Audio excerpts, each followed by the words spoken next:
my name is Ryan, and today I'm building, destroying, and modifying the weirdest LEGO Marvel set ever made, the LEGO Marvel logo and minifigures. This $100 set made quite the impact when it was first announced, and a lot of people saw this as an act of desperation by LEGO, as if to say, wow, they are so out of ideas and they're really hoping you pay for this, no questions asked. But from the moment I saw this set, I knew I had to have it for one specific reason, a reason that would require that I destroy the set immediately after building it. But before I make any modifications, I have to make the set as intended. Now, often when I'm building a LEGO set, I'll put on a piece of media that's related to the set. So, an episode of Friends when I built Central Perk, or Pirates of the Caribbean for the ship in a bottle. Now, you'd think for the Marvel logo set, I would just put on a Marvel movie. But I can get a bit more specific than that. I'm gonna watch a compilation of every Marvel logo ever put on film or TV to really get into the headspace of the designers.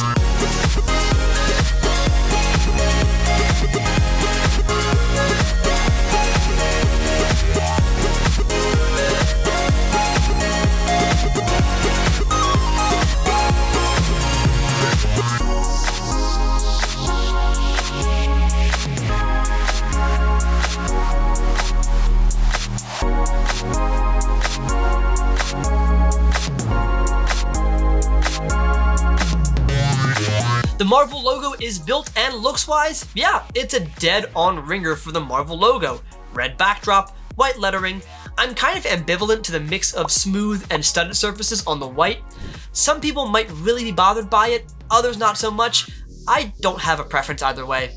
The shaping on the letters is perfect, matching the Marvel font, which, if you're curious, has not really been identified yet, but looks very close to Benton Sands' extra compressed black. There's not a ton of visual intricacies outside the lettering, as yeah, the Marvel logo is pretty simple. There is some display qualities to this set if you put it alongside minifigures, but more on that in a bit. Let's talk build techniques. The majority of complexities used to achieve the lettering on the front of the logo are pretty well done. During construction, it might seem a bit needlessly complicated, but the end result I think is worth it.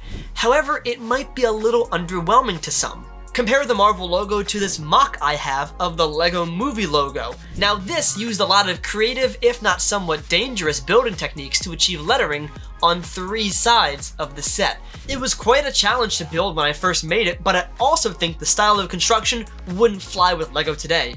It was difficult to make sure everything stuck together cleanly, which isn't in line with LEGO's more simplistic instructions.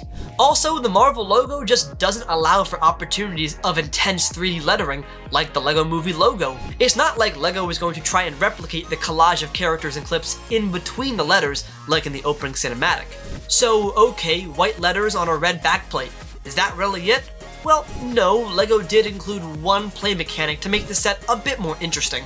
A good chunk of this build is dedicated to filling the red logo box with the play mechanic of these action stands for the Avengers. Admittedly, the first time you do it, it's pretty fun having the heroes burst out of the Marvel logo, but the excitement does kind of wear off. It's not like this play feature really relates to the Marvel logo all that much.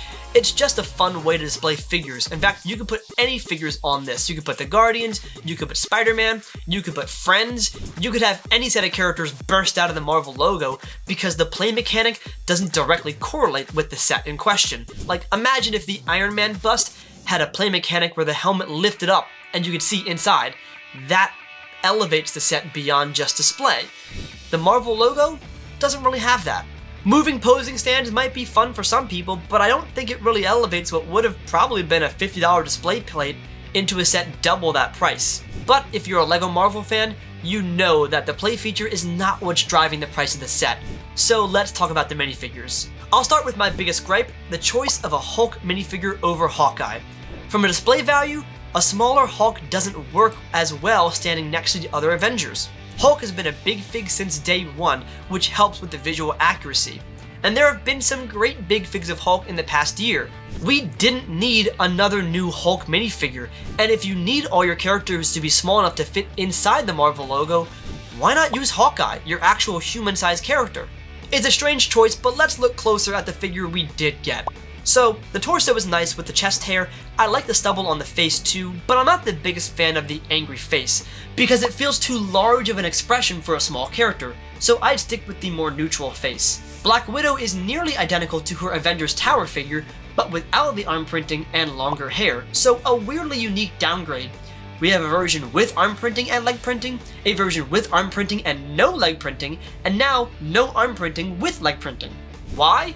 Well, it's so we can now have 3 exclusive Black Widow figures to raise the price of the set. Thor gives the character a new powered up torso with lightning, and it looks really nice with the angry lightning face, but it creates a crazy imbalance for the whole figure as all the detail is focused on the torso and upper half only. The blank legs stand out even more when there's so much design effort on the upper half of the figure. And for the face, I still love this design, but I wonder if it's becoming as overused as Tony Stark. Maybe if we had a similar design face, but a more serious pre-Ragnarok Thor expression, that would have been nice. The Iron Man Mark 6 suit is a wonderful figure, finally giving us an undamaged version of this iconic triangular arc reactor suit. The shading and layering are fantastic, and the thin black detail lines are kind of a flex from LEGO. I don't think the printers from a few years ago would have been able to have 3 line weights, all of them be visible, clear, and pronounced. The Iron Man Mark 6 figure is when the designers and printers are on the top of their game. Finally, there's Captain America, sporting his World War II look from the first Avenger. As someone who has built this costume for Halloween, it's delightful to finally have a LEGO iteration of this iconic uniform. The bandolier, brown belt with pouches, white and red straps, white segmented armor, and the black stitching details are all picturesque. Even the gray arms and brown hands help complete the look, at least the top half. We have gone far too long without a retail Steve Rogers with leg printing. If this set was supposed to be the iconic Marvel heroes in their iconic looks, why not go for dual molded legs? It would have made this the definitive Captain America figure for years to come. Looking at the set as a whole, I can easily see why people think this is an amalgamation of everything wrong with LEGO Marvel as a brand. Exclusive figures with only minor tweaks from previously cheaper versions, needlessly complicated play features that overtake the set's function, and a retail price that caters more towards older fans without making a build that maintains display value. In a strange way, LEGO tried to use a universally beloved icon to make a set that appeals to every LEGO Marvel fan, but ended up with one that appeals to no one. Except me. I bought this set for the sole reason of using it as the centerpiece for my LEGO Marvel minifigure cases. I have this small gap between the top and bottom rows that I think I should be able to take advantage of to build a custom mount. However, in order to properly secure this set on my wall, I need to disassemble it, hollow it out, and then reinforce the inside to make sure it's structurally sound. I think I can use the Technic pieces from the play feature, disassemble the brackets, and repurpose them as a more sturdy shelf beneath the breakaway red top. I have a hunch that suspending this logo from the center might be a little bit easier from the bottom, and I think if I create a small sturdy enough slot, I can wedge in either a block of wood or some eye-hook bolts to secure the set at a slight angle so gravity won't pull it down so easily. I tried testing out this idea by building an angular block using some 2x3 slope pieces. It worked really well. The connection seemed secure and the slight angle prevented the entire set from sliding off. And that's when I thought, well, why am I trying to make a block of wood that's 4 studs wide when I can just build one out of LEGO and ensure that it's exactly 4 studs wide? So the revised, simpler plan is to mount this shelf bracket behind and in between the 2 bottom cases and glue my LEGO slope build to the bracket directly. I'll do my best to make it look pretty, especially when the Marvel logo is actually on the bracket, but when it's off, I might be prioritizing some function over form, just a little bit. But once the shelf bracket is mounted and the Marvel logo is put on the slot, I'm honestly shocked with how good this turned out. It's surprising that LEGO didn't offer the ability to hang this set on a wall like they do with art pieces like the Mona Lisa or Starry Night. Then again, if LEGO did prioritize making this set a display piece and removing the play features and having it be mounted on a wall or on a shelf, then what would be the difference between this $100 LEGO set and this $15 3D printed Marvel logo on Etsy? Look, it's really cool that I have a LEGO Marvel sign adorning my LEGO Marvel collection, and the final result turned out better than I expected. But I can't help but feel like this set didn't need to exist.